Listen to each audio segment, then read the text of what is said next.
this is how you remove your muzzle device. In this case, the most common muzzle device, which is the A2 flash hider, the redneck way, or without proper tools.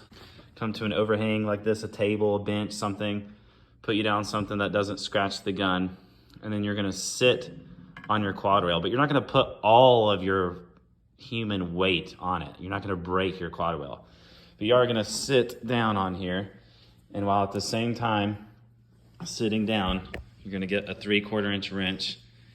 You're gonna put your wrench on here, and then you're gonna break it free. It doesn't take that much effort, honestly. And then look, it breaks free. Remove your crush washer, and now you can put on what other device you want. You can see it actually is dirty in there, so you can use this time to clean it.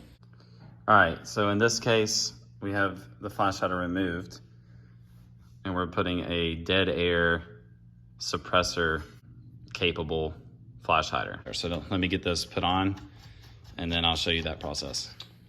All right, so we got the rifle here.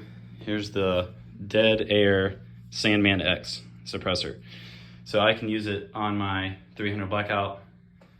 See, it goes right on my 300 blackout, and then I can go right over here. Now that we installed this, slide this on here, twist it up, and then I'll show you what it looks like. All right, so here it is installed. You can see it's quite a bit longer, especially compared to a short 300 blackout. So you can see quite a bit of a difference, but the good news is it can go between the two. So that's it. Easy swap.